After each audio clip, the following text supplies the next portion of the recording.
Good afternoon, আমি অঙ্কিতা। তো এই প্রচণ্ড গরমে দেখো একটা ছোট্ট ব্লগ এসেছি। তোমরা সবাই গরমে কেমন আছো? আমরা তো নাজেহাল হয়ে যাচ্ছি গরমে, প্রচণ্ড গরম দেখেই বুঝতে পারছো।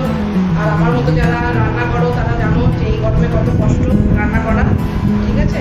তো আজকে ভাবলাম গুড আফটারনুন বলার সঙ্গে সঙ্গে তোমাদের সাথে একটু শেয়ার করি যে কী কী রান্না আজকে করছি, ঠিক আছে? তো চলো আসো, দেখতে থাকো কী কী রান্না করছি।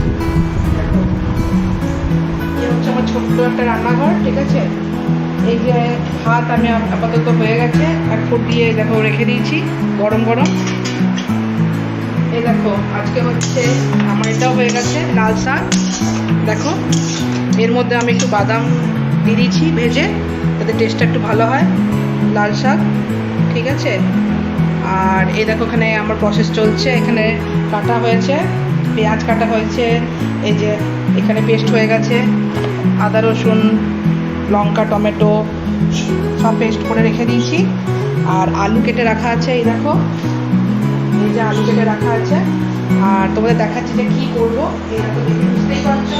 আদা রসুন পেস্ট মানে হয় মাছ হবে, নয় মাংস হবে, না ডিম হবে। আজকে ভাবছি অনেক মাছ হলো খাওয়া, আজকে ভাবছি এই যে ডিম আনা হয়েছে, তো আজকে ডিমের অমলেট দিয়ে পাতলা করে ঝোল করবো। এই গরমে তো কিছু খাওয়া যাচ্ছে না, এই দেখো একটু করে গ্লুকন ডি মিলে খাওয়া হচ্ছে আর রান্না করা হচ্ছে, যাতে গরমটা না লাগে। প্রচণ্ড গরম হয়ে গেছে, তো বুঝতেই পারছো খুব কষ্ট হচ্ছে গরমে। তোমরা সবাই ভালো থেকো গরমে। আর ইচ্ছা আছে একটু আমের টক করার, তোমাদের মায়ের কাছে নাম তোমাদেরকে দেখিয়েছিলাম কালকে, একটু আমরা আনা হয়েছে, টাইম থাকে তো একটু আমের টক করবো, ঠিক আছে?